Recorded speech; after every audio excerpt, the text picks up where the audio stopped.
Assalamualaikum warahmatullahi wabarakatuh. Selamat sore teman-teman millennials dan Gen Z yang hari ini nonton lagi di podcast Aksi Nyata dari Kamu untuk Indonesia. Senang sekali ada gue Herjuno Syaputra. Untuk sore ini seperti biasa kita akan ngobrol-ngobrol ya jelang buka puasa. Kira-kira obrolannya apa? Tiap hari itu pasti beda karena kita punya narasumber yang memang tadi punya insight-insight yang beda-beda dan mereka punya tadi ilmu yang luar biasa. Jadi ini media kita untuk belajar, media kita untuk sharing gimana sebagai anak muda what to do. Kadang kan memang kehilangan arah ya, banyak yang kehilangan atau mungkin kadang hopeless ya, atau tadi yang kita pernah bahas anxiety, depressed. Nah ini penting nih, ini podcast ini bisa insya Allah ya menjadi berkah untuk semuanya di bulan Ramadan ini. Dan kalau kita ngobrolin soal podcast ini nggak bosan-bosan gue ngingetin kalau ini nih tayang di banyak platform ya. Salah satunya, tidak ada salah satu tapi salah 10-nya karena ada 10 platform: Instagram, TikTok, Facebook, Twitter, Partai Perindo, @partai-perindo, RCTI Plus, Okezone, Sido News, iNews.id, dan juga YouTube Partai Perindo, dan pastinya website Partai Perindo. Jadi teman-teman tinggal bisa pilih mau platform mana aja dan bisa ditonton. Kalau ketinggalan nanti ada bukan rerun ya, apa ya, udah di save gitu ya di YouTube ya, YouTube YouTube channelnya ya. Nah, kita hari ini nggak cuma nonton doang, karena kita juga bisa seperti biasa teman-teman millennials dan Gen Z bisa dapat hadiah dari sini dengan 5 voucher masing-masing senilai Rp100.000. Caranya gampang, nggak perlu jawab-jawab pertanyaan atau gimana, tinggal nontonin aja obrolan kita hari ini dan nanti kira-kira diringkas, di sum up seperti apa di 2 atau 3 kalimat, 1 kalimat juga nggak apa-apa, quote juga yang bisa memang nyambung ya dengan tema kita hari ini, dan 5 orang yang beruntung masing-masing Rp100.000 nantinya. Nah, kalau bicara mengenai bulan Ramadan ya, ini kita puasa di hari sekian dan alhamdulillah ya, kalau gue pribadi ini pengalaman yang luar biasa. Ramadan ketiga pandemi, esensinya nggak berubah sama sekali. Mungkin yang berubah ya tadi keadaan, dan kalau gue lihat sekarang makin baik ya. Semuanya makin, kita bisa ibadah tarawih, sholatnya juga udah mulai deket lagi. Alhamdulillah. Dulu kan ya sempet kita nggak boleh tarawih. Sekarang udah bukber boleh, cuman nggak boleh ngomong ya. Jadi ketika bukber atau nggak WA aja nih. Nah, okay.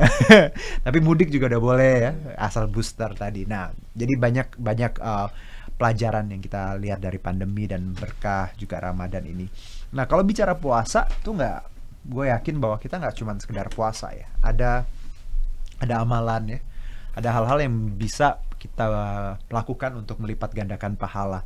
Dan ini sebenarnya banyak orang yang sudah tahu ya, misal sedekah, atau sholat sunnah, atau amalan-amalan lain. Tapi nggak ada salahnya untuk kita belajar lagi, nge-recall lagi kira-kira apa sih hal yang bisa kita kejar pahala berlipat ganda di bulan Ramadan. Nah, itu tema kita hari ini. Jadi teman-teman nanti akan kita ajak berbincang mengenai pahala berlipat ganda ya di bulan Ramadan, dan gimana kita memaksimalkan momen ini untuk jadi pribadi yang lebih baik, ibadahnya makin bagus ya.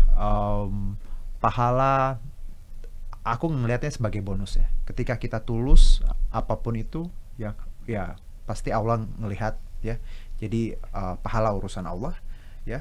Nanti yang penting kita berbuat baik dulu, bagaimana kita menjadi pribadi yang lebih baik, apalagi anak muda. Aduh, hari gini kan banyak tuh yang ya salah-salah jalan, misalnya ada yang ya di media sosial seperti apa. Nah, ini juga penting untuk kita saling mengingatkan. Nah, tema hari ini tadi seperti yang gue sebutin, gue kedatangan narasumber ya. Ini beliau sudah pernah ngobrol di kita waktu itu, tapi dengan rekan gue Mas Abe, dan ini Pak Holik juga waktu itu ngebahas soal haji. Betul ya? Betul. Assalamualaikum. Waalaikumsalam warahmatullahi wabarakatuh. Senang sekali Mas Yuno ketemu lagi di podcast ini. Sehat, Pak? Alhamdulillah sehat. Senang juga kita bisa ngobrol lagi sama Pak Holik. Tapi kalau bicara puasa kesekian, bagaimana perasaannya, Pak? Ya, sampai dengan hari ini alhamdulillah sehat-sehat ya. Kemudian suasana riang tetap ada ya. Betul. Cuma memang pernah ketinggalan satu malam sahur ya. Gak apa-apa. Karena kenapa? karena bekernya nggak bunyi. Itu biasanya orang-orang ya sama lah Pak. Aku juga tahun-tahun lalu adalah beberapa kali ya. Tapi yang penting tadi kalau sudah niat ya, betul. Walaupun nggak sahur pasti bisa. Itu sudah terbukti dengan banyak orang termasuk kita ya Pak. Betul, betul. Pak, kalau kita sebelum ke tema hari ini, Ramadan kali ini alhamdulillah ya Pak Holik ya. Betul. Agak lumayan sudah longgar ya. Berbeda. Orang masih sekarang sudah bisa tarawih berjamaah. Dan yang kabar baik itu Arab Saudi sudah buka ya. Aku baca kemarin itu untuk musim haji 1 juta mengizinkan. Jadi 1 juta jamaah. Kita Indonesia nggak tahu kuotanya berapa, tapi ya at least ada kuota lah ya untuk bangsa ini dan seluruh negara. Informasi dari dubes kita di Arab Saudi, 100.000 kita dapat sekitar 50% kuota, sekitar 100.000. Ya, itu juga yang aku dapat informasi kemarin Pak Holik. Tapi ya ini progres yang bagus lah, pelan-pelan ya. Betul. Karena kita tahu bahwa memang kemarin-kemarin keadaan nggak memungkinkan. Betul. Dan sekarang banyak sekali perubahan yang ini perlu kita syukuri. Lagi-lagi Pak Holik bahwa pandemi mengajarkan banyak hal ya. Sangat. Dan Ramadan ini wow, aku tuh luar biasa ya. Dulu mungkin kalau waktu masih kecil, aduh kenapa sih puasa gitu ya, nggak makan, nggak minum, capek. Tapi makin gede, makin dewasa, sayang banget kalau nggak puasa. Masa batal gara-gara makanan atau apa. Dulu kan namanya anak kecil ya, dikasih ini, aduh pengen ya, akhirnya batal gitu. Tapi ya lagi lah, hidup adalah proses belajar ya Pak. Betul. Dan never ending. Oke, never ending. Alright, belajar yang memang nggak pernah selesai. Harus terus kontinuitas seperti itu. Pak Holik, aku baca Pak Holik nih backgroundnya memang pesantren di Cirebon ya. Betul. Oke. Dan kalau bicara mengenai pesantren dan juga bulan Ramadan, Pak Holik punya pengalaman spesial nggak ketika melewati Ramadan di masa-masa pesantren dulu? Ya memang ada 2 sisi ya. Sisi kegembiraan tetap ada karena Ramadan itu bulan istimewa. Jadi bagaimanapun kehadirannya kita tunggu gitu ya. Tapi di sisi lain karena saat itu tidak pulang ke rumah, ada kerinduan juga untuk bisa berpuasa bersama keluarga di rumah. Jadi mungkin itu sisi tidak gembiranya ya. Gitu. Tapi ya kita nikmatin aja. Karena kebutuhan di pesantren jauh lebih penting karena memang sebenarnya ada masa libur. Tapi justru bulan puasa itu untuk pengajian jauh lebih tinggi begitu. Tapi aku jujur salut sama teman-teman yang memang lulusan pesantren ya, yang memang menimba ilmu di pesantren karena pola edukasinya, pendidikannya luar biasa. Untuk kalau kita compare sama sekolah-sekolah biasa, luar biasa agamanya, bahasanya, Arab, Inggris segala macam. Dan kadang ini yang banyak orang kalau ngeliat image pesantren ya Pak, mikirnya bahwa tradisional, kuno, padahal jauh advance ya Pak, karena mendidik. Betul. Karena biasanya orang hanya terpukau pada tampilan fisik ya. Betul.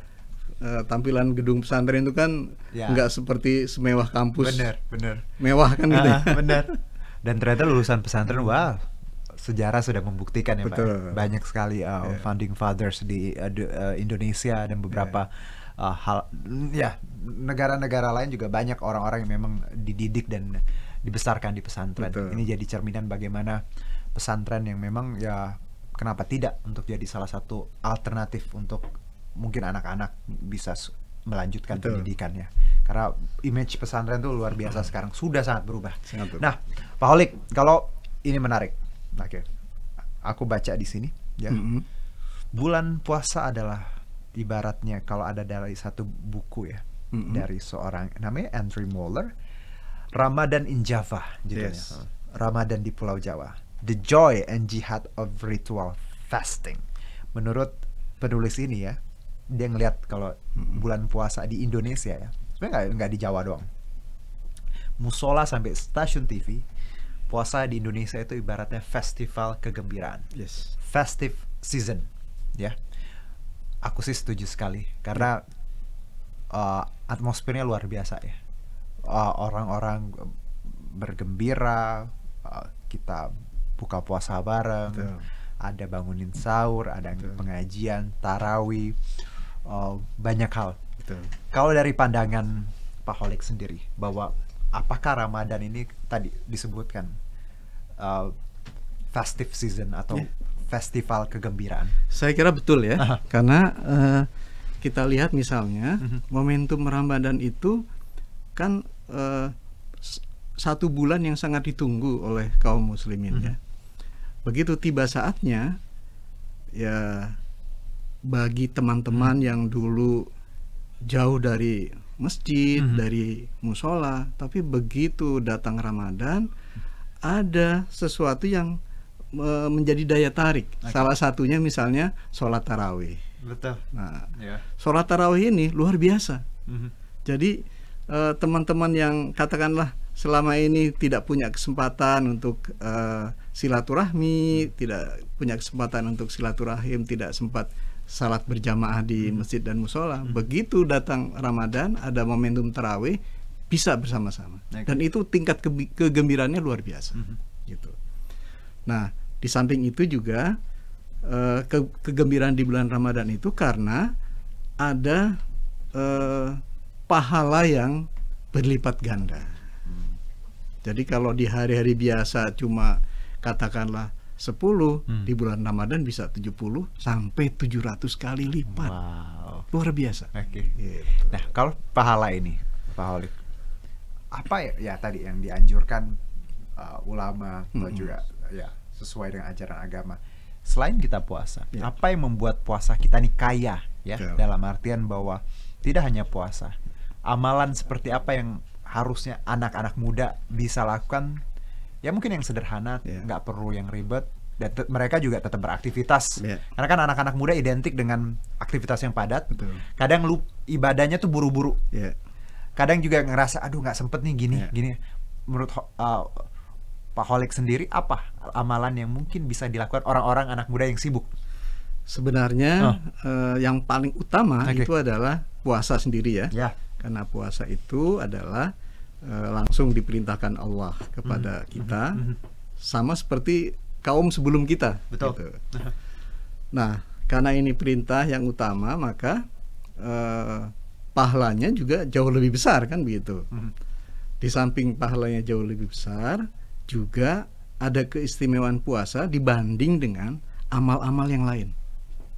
Jadi Nabi mengatakan kalau amal-amal soleh yang lain itu untuk kepentingan si pelaku sendiri, tapi kalau puasa itu untuk Allah. Dan Allah sendiri yang akan mengganjarnya. Itu keistimewaannya puasa. Oke. Dari esensi itu aja, pengertian itu kita bisa bedakan ya. Betul. Amalan yang biasa untuk orang itu. Tapi ketika puasa itu untuk Allah, dan Allah yang akan yang akan membalasnya langsung sendiri. Gitu. Jadi nggak ada alasan ya Pak Holik ya, bahwa apalagi anak-anak muda males puasa atau ngerasa puasa berat. Waduh, ya itu kan biasa orang-orang mungkin. Tapi kalau kita bandingkan dengan keadaan tanah air ya, untuk mereka yang di luar, puasa yang di medan perang, puasa di mana nggak bisa, ya tadi nggak punya rumah, yang masih Indonesia, kita jauh lebih beruntung dan lebih baik umat-umat muslim yang di luar sana yang puasa. Jadi kalau berat dengan istilah yang nggak makan nggak minum 12 jam, ini konstan kan, bukan sesuatu yang di luar negeri. Ada beberapa yang waktunya lebih panjang ya Pak. Ini ada teman saya, dia sedang belajar di salah satu kawasan Rusia ya. Itu dia punya waktu untuk berbuka dan sahur itu hanya hitungan menit. Wow, hitungan menit untuk buka dan sahur. Jadi bayangkan, hampir 24 jam kan begitu ya. Sedangkan kita yang memang tiap tahun akan seperti itu waktunya. Jadi kalau merasa berat, tapi ingat lagi tadi bahwa amalan ini bukan untuk kita.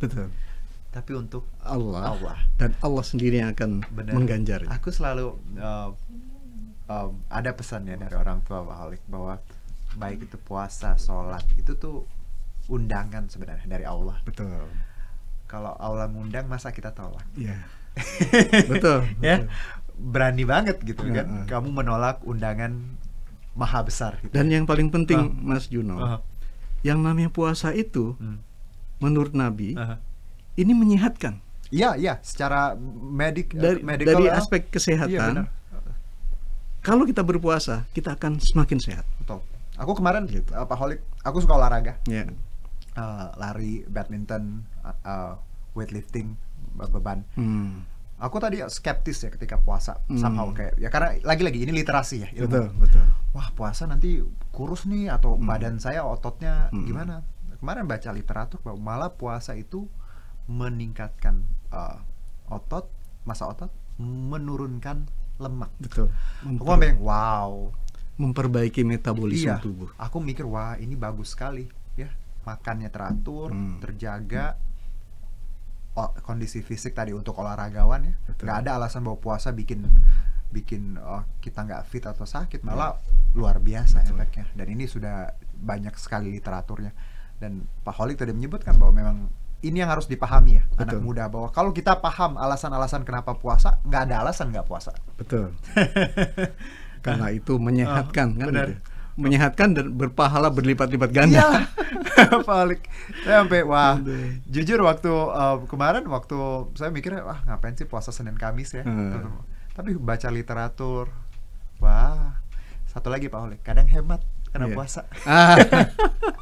Hematnya gini, balik lagi sih ke mindset orang ya. Ada yang mungkin buka puasanya heboh. Kadang saya ngerasa puasa saya lebih hemat karena saya makannya dikit, cuman sekali 2 kali. Terus juga nggak boros. Tapi jangan lupa Mas Juno, ada orang berpuasa cuma mindahin jam makan. Itu banyak. Tapi nggak apa-apa.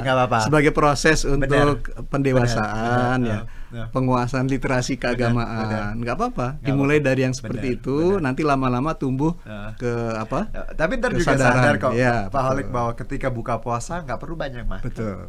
Kurma, susu, udah kenyang tuh. Tinggal nanti baru pelan-pelan makan nasi. Jadi momen ini harusnya kita belajar juga kesederhanaan ya, Pak Holik, bahwa puasa Idul Fitri juga mengajarkan kita bahwa nggak perlu bermewah-mewah, ya. Seadanya saja. Dan itu udah luar biasa, dan itu yang aku juga ngerasa. Itu kenapa aku bilang aku hemat, Pak Holik. Begitu. Jajannya nggak banyak. Iya, betul.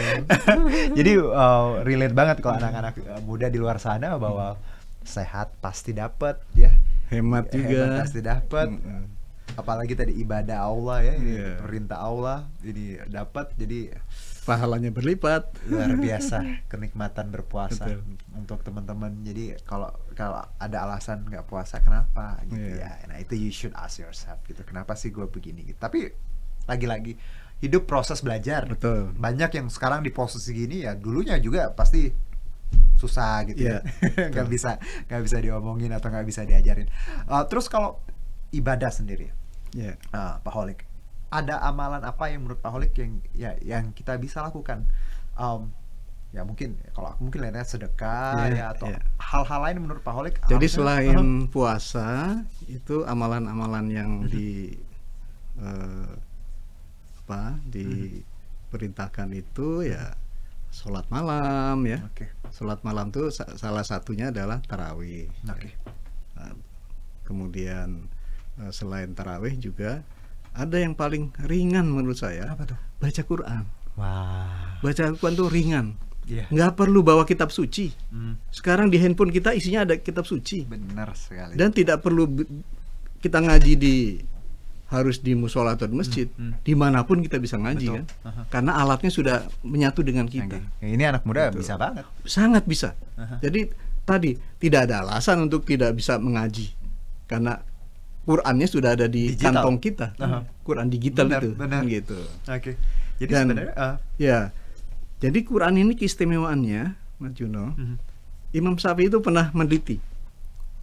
Quran itu ternyata hurufnya itu ada sebanyak 1.027.000. Wow. Gitu. Kalau yang biasa kita hafal kan isinya 30 juz ya. Suratnya ada berapa?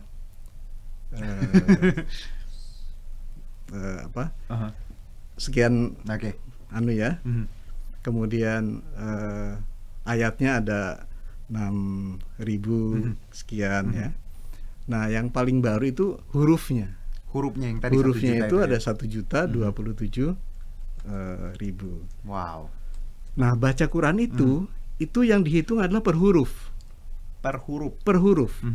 Jadi kata Nabi, kalau satu huruf kita baca alif lam mim itu bukan satu huruf, itu 3 huruf. Ada alif, ada lam, ada mim. Gitu. Nah, setiap huruf itu satu kebaikan. Satu kebaikan itu sama dengan 10 pahalanya. Bayangkan kalau kita baca Quran 1 juta tadi. 1 juta misalnya. Kata itu. Jangankan 1 juta lah. Katakan kita baca surat Al-Fatihah yang 7 ayat itu ya. Nah, 7 ayat itu berapa kita hitung hurufnya? Hurufnya. Ya, gitu. Dikalikan 10, dikalikan 700. Sekian banyak kan gitu. Kalau 1 juta ya berarti sekian banyak juga gitu. Jadi artinya gini, yang kita mau sampaikan adalah bahwa bukan hitungan-hitungan matematisnya, tetapi betapa yang namanya nilai pahala dari sebuah amalan itu luar biasa di hadapan Allah gitu. Baik. 30 juz, 114 surat. 114 surat, 6.000 ayat dan 1 juta huruf. Gitu. Luar biasa. Itulah keistimewaan Al-Quran ya. Betul, Pak Holik ya. Dan ini harus kita pahami bahwa ngaji pun tadi Pak Holik bilang nggak perlu kita yang bisa dilakukan di mana saja. Bisa. Asal dalam keadaan bersih. Dalam keadaan suci. Dan apalagi kita bicara Al-Quran digital ya, handphone, laptop. Sekarang tuh canggih banget, bahkan untuk tahu buka puasa aja kita udah tahu ada yang aplikasi azan-azan, kan. Betul.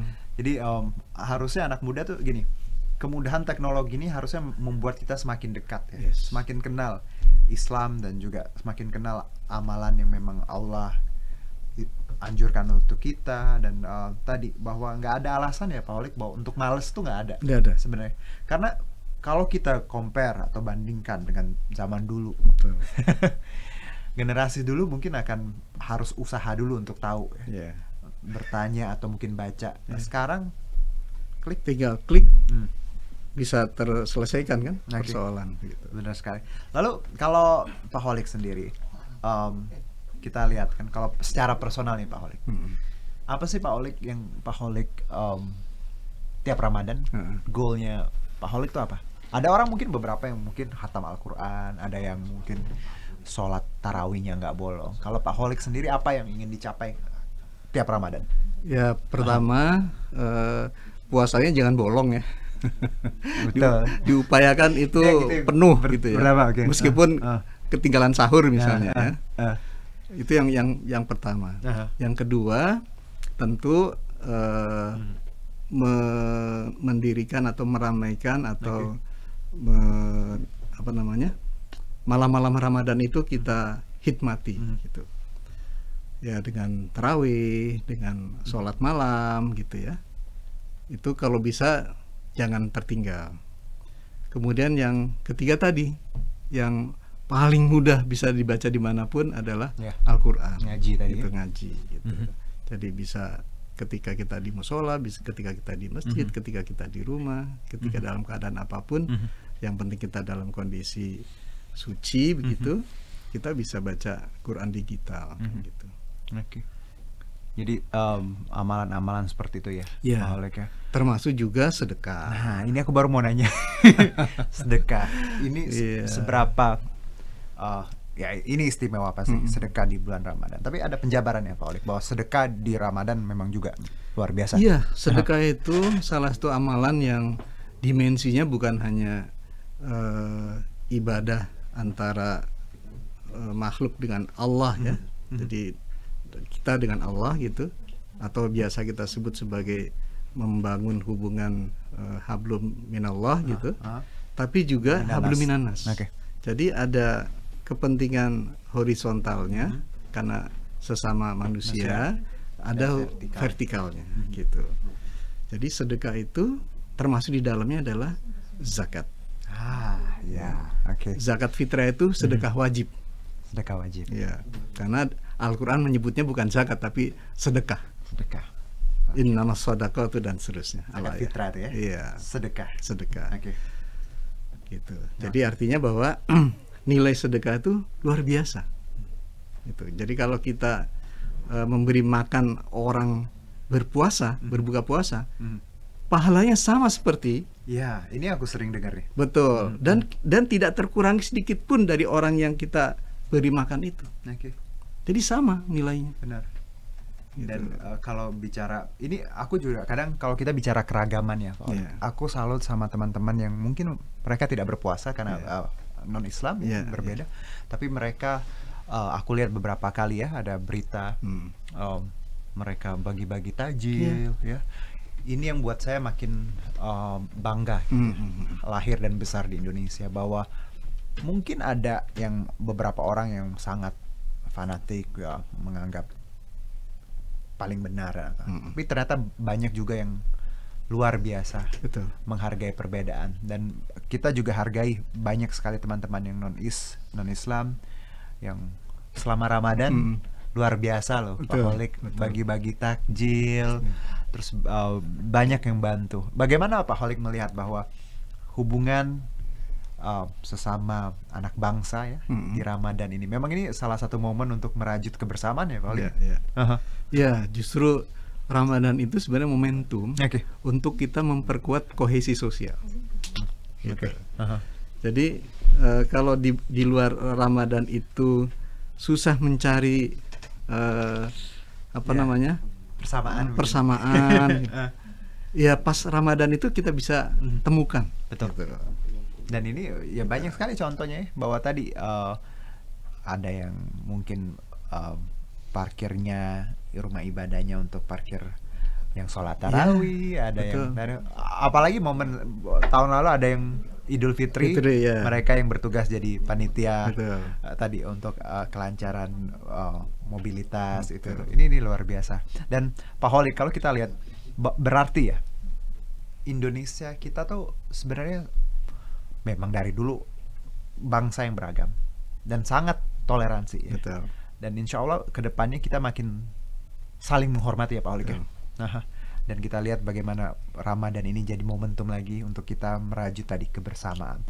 Kalau bicara mengenai DPP Partai Perindo bidang keagamaan, di mana Pak Holik di situ, dan tentunya ini bulan Ramadan, ada hal yang spesial tidak dari bidang keagamaan dari DPP Partai Perindo nih selama Ramadan ini? Apa yang dilakukan untuk Partai Perindo ini untuk tadi merangkul banyak orang agar tadi kita bisa punya banyak manfaat untuk banyak orang?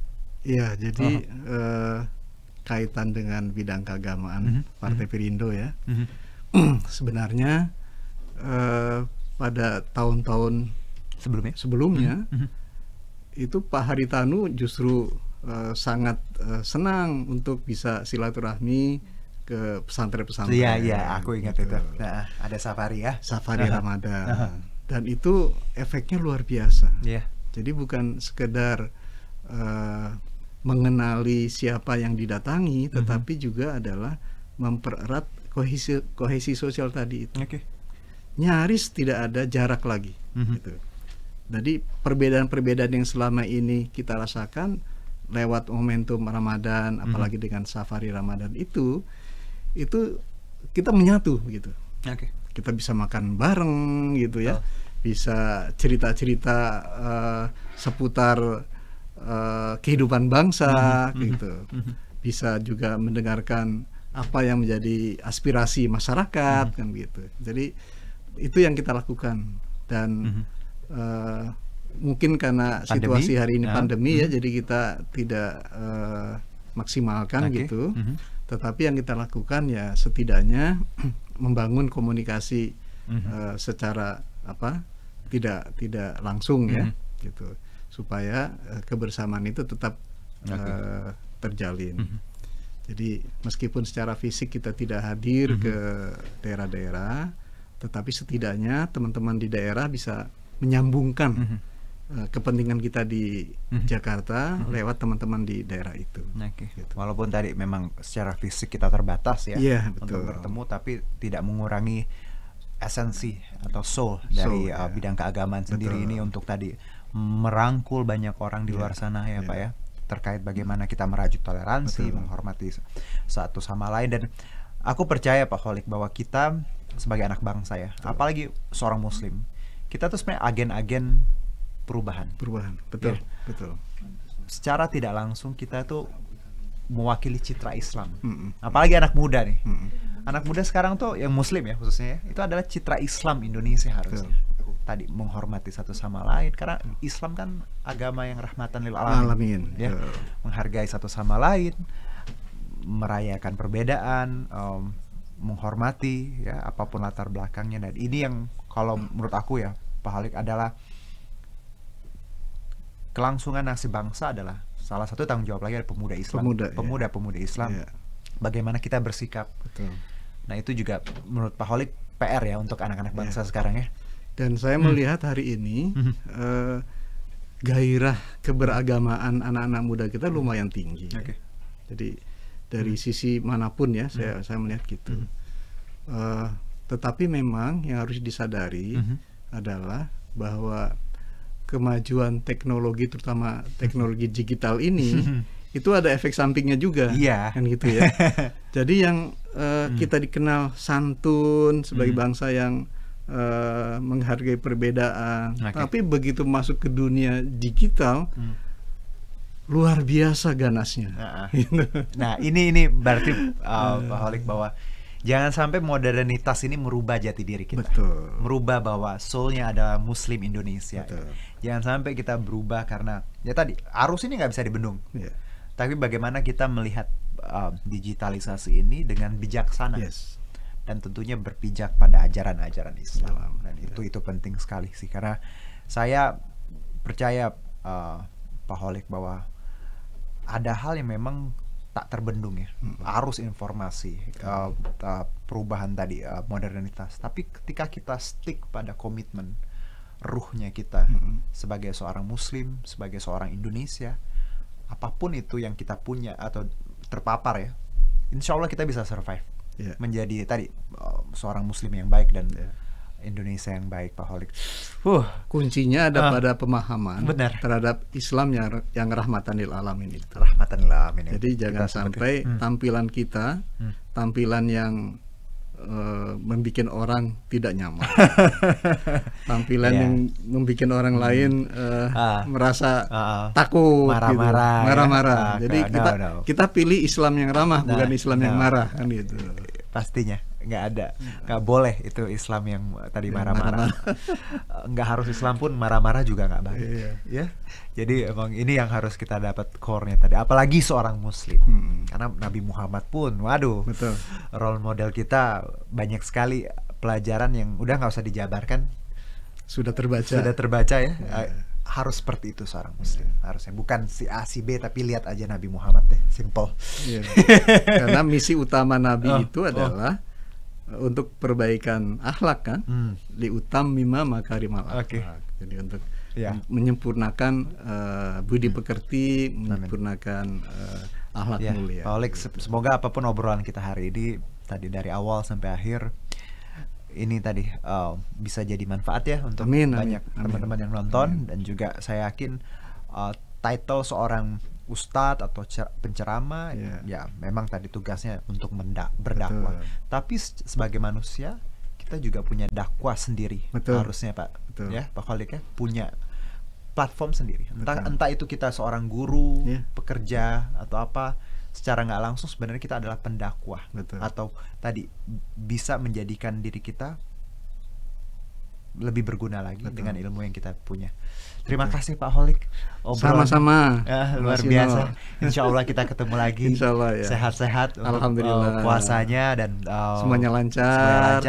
Tujuan akhirnya bisa tercapai. Kan tujuan akhirnya kan kita menjadi manusia yang bertakwa. Karena aku pengen Indonesia lebih baik lagi ya. Nggak ada yang berantem anak ini itu ya. Kalau ada masalah didiskusikan, harga-harga murah. Itu yang penting. Aku pengen teman-teman ibu nggak ngeluh ya, yang migor atau apa kelangkaan yang kita hadapi sekarang punya solusi ke depannya ya. Dan aku percaya semuanya punya niat baik, insya Allah diberikan jalan sama Allah. Terima kasih Pak Kholik, dan juga berkaitan dengan Partai Perindo, Campaign Aksi Nyata hashtag dari Kamu Untuk Indonesia ini relate banget dengan movement yang dijalankan oleh Partai Perindo, yaitu produktif, solutif, modern, bersih, berintegritas, peduli, dan turun tangan untuk Indonesia sejahtera. Dan Partai Perindo memanggil putra-putri terbaik untuk Indonesia sejahtera melalui konvensi rakyat, yaitu program penjaringan secara daring bagi warga negara Indonesia yang berminat mendaftarkan diri sebagai bakal calon anggota legislatif di semua tingkatan, DPRD Kabupaten Kota, Provinsi, dan RI. Untuk mendaftar gampang sekali, www.konvensirakyat.com. Dan untuk mendaftar sebagai anggota Partai Perindo bisa mengunjungi website di www.partaiperindo.com atau klik bit.ly/member Partai Perindo. Dan untuk teman-teman yang sudah memberikan quote selama obrolan kita tadi, pengumuman pemenangnya akan kita lakukan minggu depan di Instagramnya @partaiperindo. Jadi tetap pantengin, dan terima kasih sekali lagi untuk semua teman-teman yang sudah nonton. Selamat beribadah, tetap jadi orang baik, jangan bosan untuk jadi orang baik, dan sabar, dan tentunya bisa bermanfaat untuk orang banyak. Semoga Ramadan ini bisa menjadikan kita manusia yang tidak hanya hidup, tapi manusia yang menghidupkan banyak hal yang baik di muka bumi ini. Terima kasih. Saya Arjuno Syaputra, Paholic. Terima kasih. Sama-sama, Mas Yuno. Dan teman-teman semuanya, sampai jumpa di episode selanjutnya. Wassalamualaikum warahmatullahi wabarakatuh. Assalamualaikum warahmatullahi wabarakatuh. Marilah seluruh rakyat Indonesia, arahkan pandanganmu ke depan. Raihlah mimpimu bagi nusa bangsa, satukan tekad untuk masa depan. Pantang menyerah, itulah pedoman. Entaskan kemiskinan cita-citamu, rintangan tak menggentarkan dirimu. Indonesia maju, sejahtera tujuanmu, nyalakan api semangat perjuangan. Dengungkan gema, nyatakan persatuan oleh Perindo.